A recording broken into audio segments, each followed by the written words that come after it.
Welcome back to our show, your show, Let's Talk Stocks. In studio with us this morning is Miss Renee Robinson. Now, she's a former film commissioner, but she's also a creative expert, a guru in the creative sector, well known across the sector. And she's joined us. We're very honored to have her on set this morning. Welcome, Renee. Thank you so much. All right, so, boy, there's so much to talk about.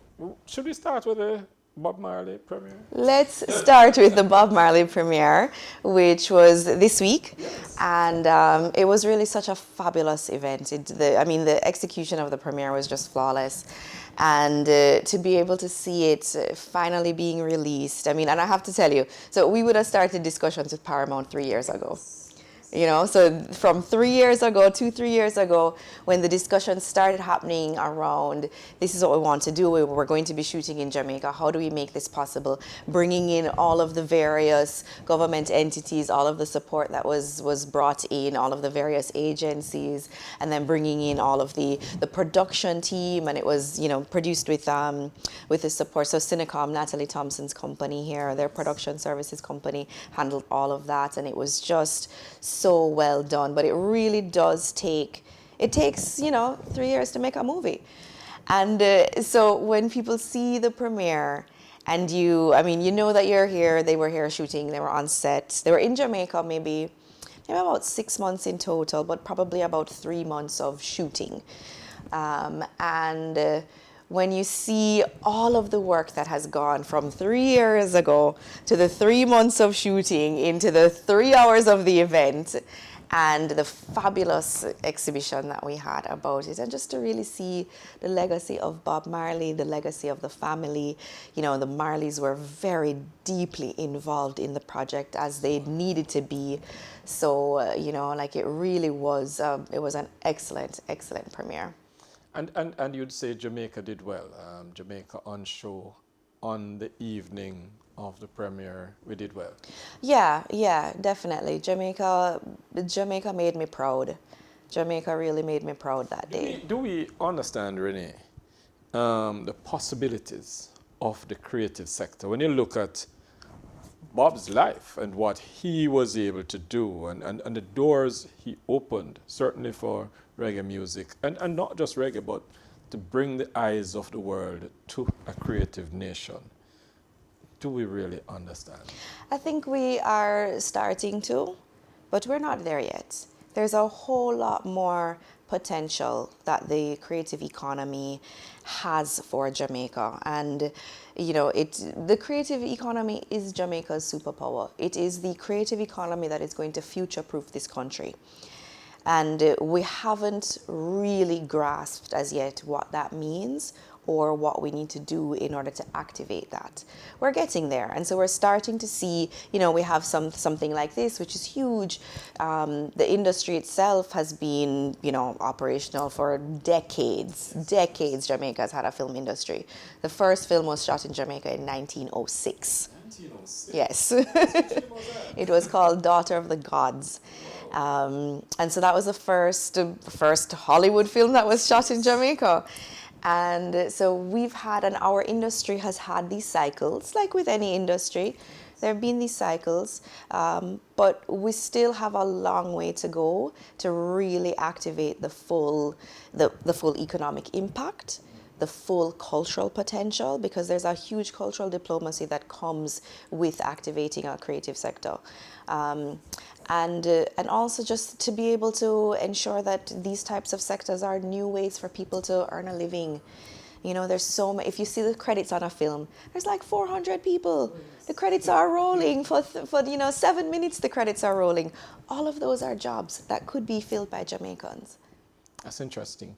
When we look at the film industry in and of itself, and we've had great films coming out of Jamaica. So now we have this Bob Marley biopic. We've had The Harder They Come, and there's been others which have done very well. Why aren't we more? Why aren't we delivering more? Why aren't we deliberately setting out to build the film industry in Jamaica? Well, I'll frame it in a way that the things that are making us have limitations in our competitiveness. So, for example, Jamaica does not offer any tax incentive or any tax credit or rebates relating to the film industry. That is a huge area that is causing us, restrictions in our competitiveness, because there are definitely other Caribbean islands, tropical islands, jurisdictions that have similar look and feel as what we have, that are offering tax credits, incentives, rebates, all of these kinds of things. And that is for the attraction of large-scale projects. Dominican Republic is a major example. So Dominican Republic they have a tax incentive that is geared towards international projects coming in. They have a tax incentive that is geared towards local investors supporting local films. And they also have a film fund, which is geared towards the development of local content. Granted, they are a bigger, more populous island than we are, but the things that they have been doing started in 2010. So in 2010, the Dominican Republic decided very, very specifically that they were going to prioritize their film economy with the implementation of a new film law. And with the film law came these various raft of event activities, incentives, structures, establishments. They created the registry, they created their film commission, they created, all of the various building blocks. That was a very strategic and specific action that was taken in the Dominican Republic less than 15 years ago. And right now, the volume of projects that are coming out of the Dominican Republic, the volume of work that is being done, the visibility that the DR is receiving, and the way that they are really championing the cultural ecosystem of the region is all being built on the foundation of having made these incentives, these laws, these structures. So there's certain types of things that we're coasting. Yeah. We're coasting. So some things are passing us by. Here's the big question. Jamaica generally, when you look at how some of our industries have developed, it's been private sector led, and then the government follows, even though many will tell you that it should be government policy set deliberately. Who should take the lead in this area? It's a little bit of both, because the film industry requires large numbers of highly skilled labor, so technical labor, which means that there's an education component there, which means that there is an envisioning of what do we want our labor force to look like, and how do we start training them for that type of industry. So there's that on the one side. So the film industry requires highly skilled technical labor. The barriers to entry they're changing, because you used to need to have all the most fancy equipment. Costs of equipment are going down. Things are more digital now. So the entry is changing as far as that. But, there's definitely ways that, that there are ways that can be private sector led in terms of the business side of it. But when you look at the value chain as well, there's certain things that are missing for us. So for example, there is no one who is functioning as a sales agent or as a distributor of film. And so if we're creating local projects or local productions, where are they going? Our 3 million eyeballs in country, with our, handful of broadcast entities and, theatrical exhibitors, right? We are a smaller island, so we don't have a lot of those, but there is definitely room for private sector to build out some of these businesses that are a part of the value chain. There's a lot of areas of opportunity to build out the various parts of it. And then there's also parts of it that need to be led by government. So when it comes to education or policy around importation of equipment or around taxation and incentives. So obviously those things need to be government led. But the parts of the business side of it that can be private sector led are still there. Access to capital. I was mentioning to you earlier that like I spend quite a bit of time in LA, and there are commercial banks in LA that have media and entertainment divisions with 200 people who are working in them, and their area of expertise is finance and creative, finance and film in one, and none of our commercial or any of our financial entities have in-house expertise to analyze projects or to determine, is this project ready for a loan or for equity or for, so I think there's ways that public sector needs to work on it, and there's ways that have opportunities for private sector as well. It's interesting that you went to the financing of some of these projects and our ability to value whether the projects themselves or even in many instances we tend to look at how do we collateralize some of these finances for and things like intellectual property and so on. So there's much more that needs to be done, certainly in the financial sector, to understand that. Definitely. And there is activity that's happening. So I know, for example, DBJ has a lot of programs, and the creative sector is eligible to apply for them. So, there are certain things that are happening. There's a lot of work that's being done on entrepreneurship right now, and creative economy companies are benefiting from these things. So, you're seeing individual potential companies rising through.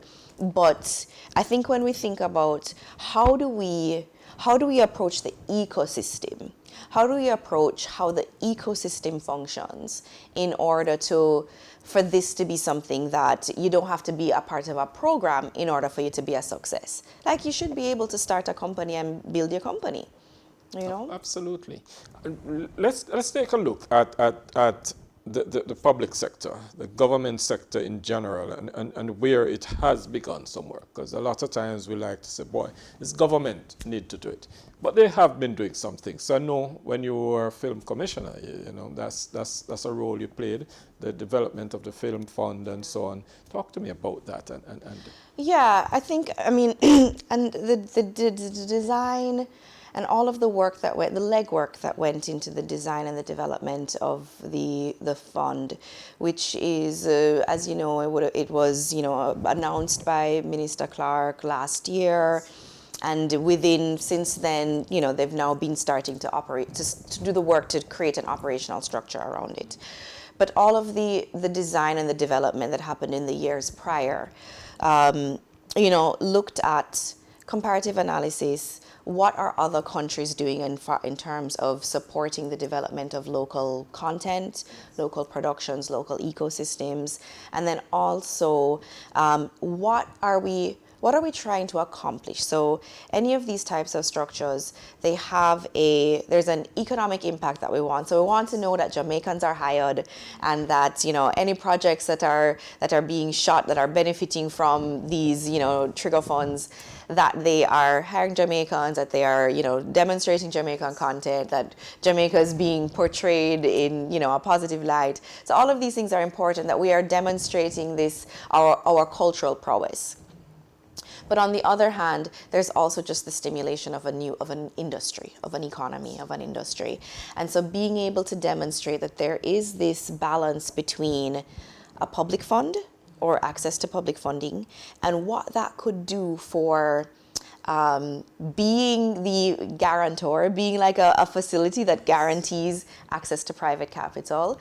Could it be that this fund is, held in escrow, and, you take your piece of paper that says, I've been awarded this fund, and it now becomes something that you can use as collateral in a commercial sector?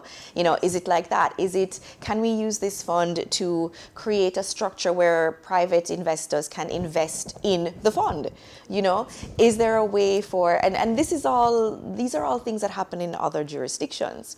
So there's no reinvention of the wheel here. It's just we need to decide what type of structure are we going to implement here based on what we want to be able to stimulate.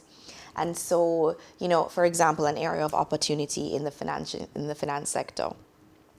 A lot of productions, they will get soft money.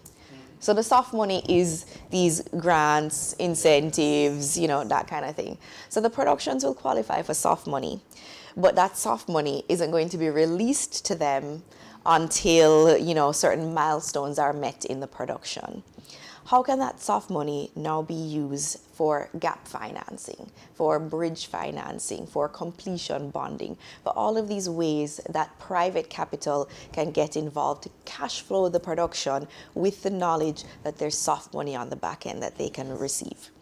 So, when we think about financial structuring, financial engineering for the creative economy, these are the ways that I want to encourage our private sector to become involved. You've said a whole lot there a while ago. Our creative people are usually very creative. They're usually good at their tools of trade. Do we therefore need to be developing people with the skill sets? I think you call them hybrid.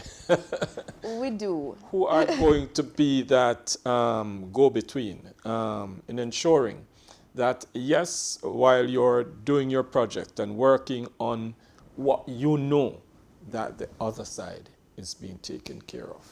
Yeah, absolutely. We do. We absolutely do. I think especially because our industry is so, it's interesting to call this industry young because it's old. It's old in terms of age, but it's young in terms of its maturity, And so, when you're working with a young industry in that sense, it does need to be able to identify where are the pockets of professionals. And it's either, we do need to be able to have professionals who are rooted in financial structures, rooted in how the financial ecosystem and how money work, because there's a way that money works. And we have to have professionals who are rooted in that, but who also understand some of the nuances and sensibilities of the creative sector, because it doesn't function like other industries. In fact, it functions, and this is an interesting comparison, but I think the creative industry functions a lot more like the construction industry than people imagine. Because Interesting comparison. even think about the construction of a hotel. You can start to package the project and you start to put all of the investors together, but you have a piece of empty land. Yes. You have a piece of empty land, and you are not going to see $1 on that until after all of that land is leveled, you get all of your building permits, you start construction, you might be constructing for a year, 2 years, you have to do the marketing on it, you need to make sure people come and experience it, and then you start to see the return. That's like 5 to 7 years of patient capital, It is the same model for the film industry. You don't have a tangible product until after it's done. And that's why you need those persons who can get the investors to see what the other people are seeing. So it's easy to show a picture of an hotel, even though what you have is an empty lot. It's easy to show a picture of the building and what it's going to look like and so on, and so you can sell that. But the creative sector now needs somebody who can create that image of what the completed product will look like, and the money flows, the cash flow, what that will look like. Exactly. And I think one thing to remember as well about this particular sector is that it isn't ever rooted on one single production. So, because we are still small and growing, we see individual productions, but an industry is seeing multiple productions churning out. And so it is not necessarily like we're not throwing all of our hopes and dreams into the one project, but we are We are creating an ecosystem in which it is possible for multiple buildings to go up at different points in time, different sizes, different types, different audiences, you know. So that's the ecosystem that we need to be able to work to build. And there are different types of productions, even in the film industry. So there are top flight premiere films, but there are also documentaries and short films and so on. What's the difference, and is there a real type that may a fit that may be better suited for us as a fledgling industry? Well, during my tenure, what we were doing was focusing on a lot of short films. And that was strategic because short films can be used as a calling card, especially for a young industry. You know, so we had designed with JAFTA, the Film and TV Association, we had designed with them multiple programs so that we're able to identify high potential creative talent on the ground, start to resource them, and get them to start producing short films. Through the JAFTA Propeller program, some of those short films, they started going to market, so they were traveling, they were attending film festivals, starting to get the visibility. So I think for an industry that is at our stage, we still need to be able to demonstrate that A, we have the productive capacity, which with a short film you are able to demonstrate, that we have the creative talent that can envision a story in a shorter space. Short films are obviously going to be more budget friendly, and you know, the risk is lower. So the risk is lower. Like if it doesn't make it, you know, your risk is lower, but at the same time, the reward is also lower as well. So, you know, short films, for example, are not necessarily going to be a return on your investment for, you know, like if you're going to put money into it, because you might get a short film channel to maybe buy that short, but it's not going to be theatrically released and, you know, these big premieres like what we've just seen.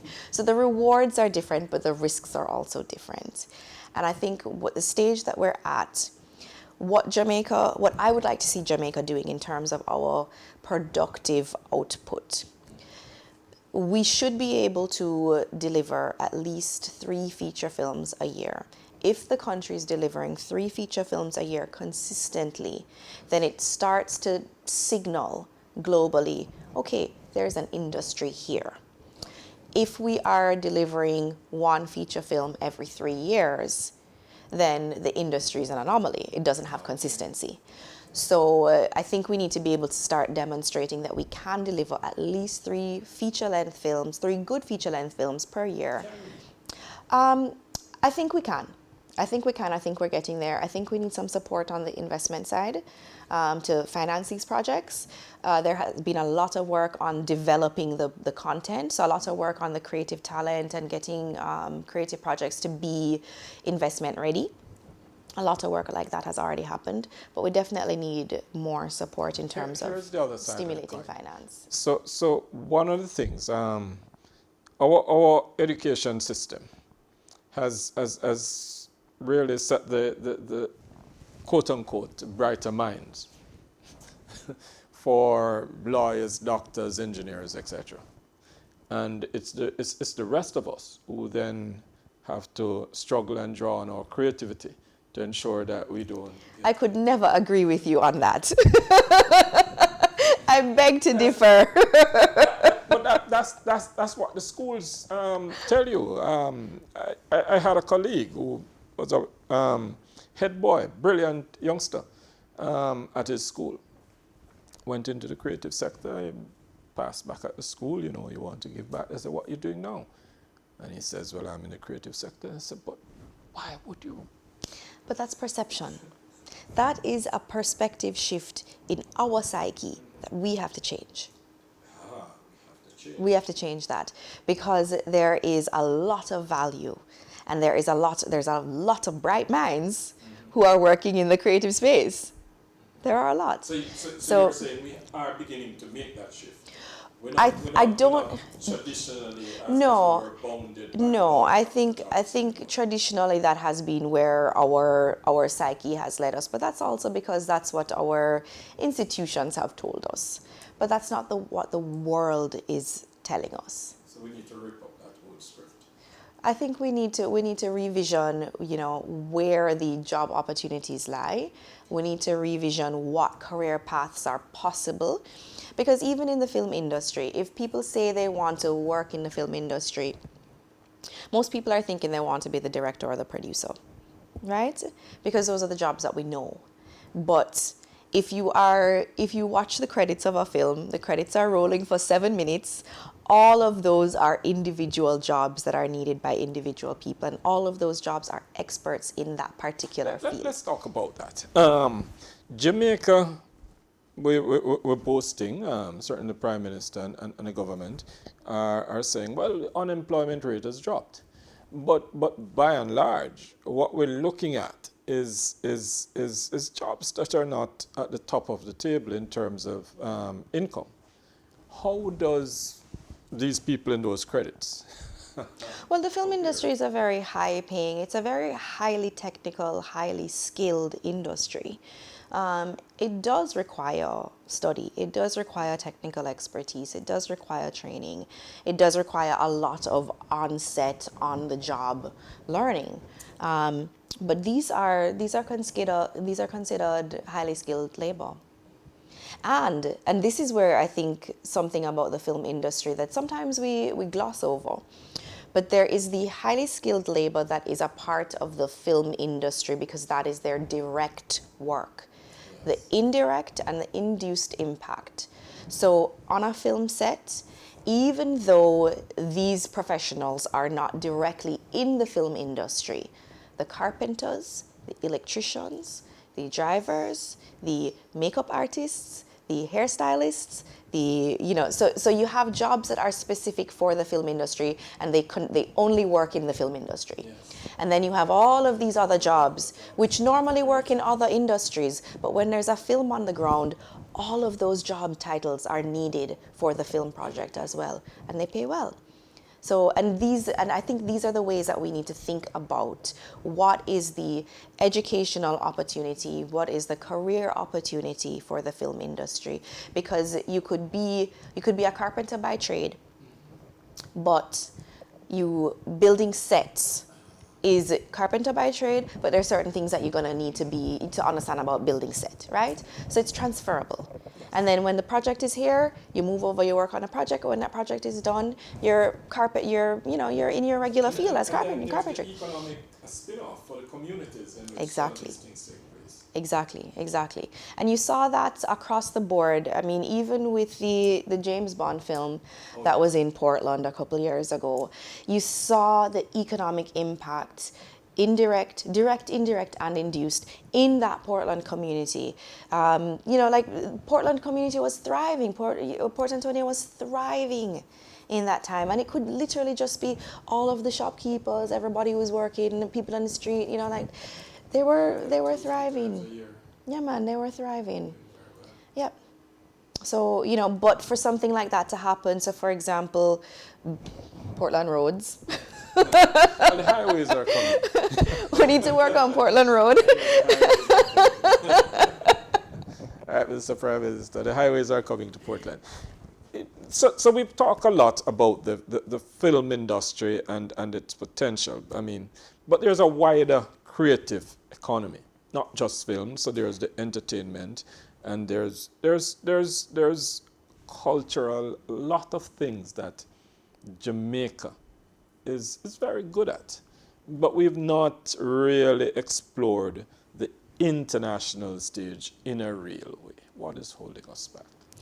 I think we're starting to get there. I think, for example, some of the things that are happening right here downtown with Kingston Creative, starting to demonstrate, because it's not that these sectors are only just being explored now, but they are starting to demonstrate the potential of that impact in a real, tangible way that the public can see, feel, and understand. And also, I think one of the things that is still a stepping stone for us that we do need to be able to address is collecting the data and managing the data around economic impact of these sectors. The creative services is not a category of any reporting structure for the country. So when you look at any of our ESSJ reports or any of our annual reports or anything like that, the creative economy is included in other services or, services sector as a whole. But there's no disaggregation of that.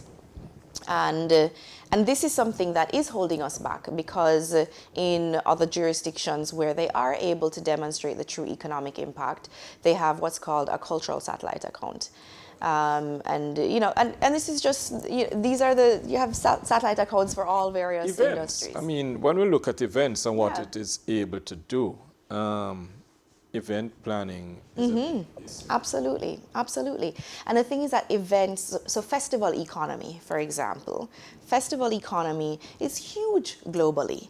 If you think about the economic impact of any of these major music festivals or arts festivals, cultural festivals that are happening all over the world, not only are they tracking, they're doing the economic impact for the city that these large festivals are taking place in, and they're looking at audience, so just literally number, like influx that is happening for that particular event. It is increase in hotel rooms per night, it's increase in cultural spend, it's increase in business tourism, it's increase in all of these things. I recently read an economic impact report for South by Southwest in Austin, Texas. And when you see how deeply down they are able to drill into where are all of the various things that having, I think they get maybe 600,000 people or something like that. I think they get like who are there in Austin specifically for this thing. And this is multi-sector. So they have music, they have film, they have tech, they have, so it's a huge multi-sector. They basically descend on Austin and they take over. oh. And so they have been tracking, and they do this year over year, and they're able to monitor all of these various things, which they have been measuring year over year. But what that means is that they have put in place a system with which to collect that data. Yes, absolutely. When you look at, as you talk about events and the film sector, but we're very known for culinary skills. Yeah, man, we cook good. Every corner you go, somebody can jerk a chicken or cook some curry goat. Are we seriously trying to exploit that financially? I think gastronomy has started to take its place, particularly in the tourism sector, more so. There's always more that can be done, but I think that we are well along the way with gastronomy because you're seeing all of our, food and drink festival and our restaurants week, and so there's all of these things I think we're getting better at it, and I think there's also a little bit more viability. So for example, you'll have like tourism, but it's not just tourists. Like we have to be able to cater to our locals as well. So there's tourism that's coming in, and when they're here for a particular event or festival, they get deployed. So they send out and they go to the various things. But then we also do need to have more and more of these types of activities, which are properly tracked. Tracked and monitored. Here's the elephant in the room. And I don't know why we don't talk about it more. When we have these nice shows packaged, pasa, when it used to be out in the system, brought everybody from country, uptown, downtown together. Yep. We've seen Weddy and all these names. Yeah, Uptown Mondays. Yes. Why can't we seriously take this as a package for Kingston, let's say, and say Kingston, the creative city, with all the gastronomy and all the excitement and entertainment? Why can't we package all of this together and say, well, you come in this week and this is what you get. I think we can. I think we can. I really think we can. I mean, it's hard to even just get a calendar of events of what's happening, you know, like a properly updated calendar of events of what's happening around town. It's difficult to find that. But I think we can. And this is exactly, you know, like what you're right, spot on the money with that. There's all of these types of activations that are already happening, and they're happening organically, you know, and people are finding them. And I promise you, you ask any tourist, oh, where should I go tonight? And they know more about Kingston than me and you. Well, certainly the Japanese does. I promise you, they know more about what is going on and where to go and how to get there than me and you. So we can package those things. We can, and I think that it would help to expose and to demonstrate that, you know, this is an opportunity.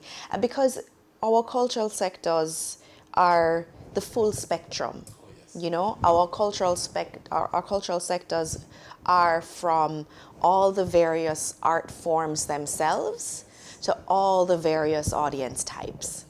You know, it's like a matrix of what we are able to produce here and what we're able to deliver. Given what you've just said, should there be a deliberate attempt to develop that kind of space? I know with Jam World over in Portmore, we had attempted to say, well, this is where we're going to have the big reggae music festival, dancehall festivals, and so on. But should there be a deliberate attempt, whether by the Ministry of Culture, Tourism, whichever one it falls under, to say, look, let's put these things in an area so nobody will cry about noise disturbance and so people get in. So you have the sidewalk cafes in Paris or the wine and cheese festivals in Europe. But we have the culinary, we have the reggae, we have gospel even, we have churches everywhere. Should we find a couple of spaces around the country and say, look, deliberately, this is going to be every 3 months you come in, or every month. This is a new hip strip for whatever it is. I think there is an opportunity for that, definitely. There is something that is raw about our culture in the way that it is, and it is that rawness that attracts its audience. So I don't think we should confine that. I don't think we should control that. That rawness is part of our culture, and that deep, you know, like that deep cultural spontaneity is what brings people here. So that has a place. But what also has a place is identifying zones where, you know, like what is happening at Kingston Creative. You know, you come down to Water Lane, you know, you're going to walk through some art. You know, if we had zones where, you know, this is Restaurant Row, like why don't we have Restaurant Row along Palisados, you know, or somewhere where we know that this is going to be it's pedestrian zone, it's pedestrian friendly, or, you know, we know that this is an area that has been designed as such. And if you look at other, you know, modern jurisdictions, other cities, they have taken that approach for sure in terms of making sure there's the design district, or there is, you know, the fashion district, or yeah, exactly. But right, so and turning, because they're like exactly like the way that markets are utilized in many other places, and not just North America and Europe. I mean, you go to Latin America, and their market spaces are not just the sale of the goods themselves, but you can go there and buy meals. So they have restaurants that are inside the market. They have live entertainment that is inside the market. But with that also comes places to park, security, street lights, you know, places to dispose of garbage, you know. So all of these things that make that space comfortable, habitable, you know, desirable for an audience, those things need to happen as well. You know, Renee, I really enjoyed this chat, and we could go on and on. And we haven't touched some of the important things yet. Are you playing the Oscar music? Is it time for me to come off the stage? But what are the set of must-dos that, be it private sector, be it government, what are the set of must-dos that Jamaica needs to begin to take on? Let me start on private sector, because I think that there's a lot of entrepreneurship opportunities that exist that do not require us to wait for a government direction. So, and that comes from, I mean, we are entrepreneurial, we are innovative. So identifying where are the gaps in that particular business that we need, and, being able to say, this is the business I'm going to run. But with that also requires capital. So I think there's definitely going to need to be some sensitization and awareness, and this has been happening, but more is needed so that our financial ecosystem is less averse to investing in creative businesses, because the creative businesses is not just the creativity project itself, but it is the business around that. So that's an area of opportunity. There's lots of gaps. Like if we just look at any value chain for any of our creative sectors, there's lots of gaps, particularly on the distribution, access to market, sales, marketing. So all of that side of the value chain, there's some gaps there. Everybody wants to create and everybody wants to produce, but we have not really been thinking about access to capital on the one side. Yes, we have production in the middle, and then access to audience and revenue generation. So if we break down all of our value chains into those things, I think the private sector will see that there are gaps on both sides.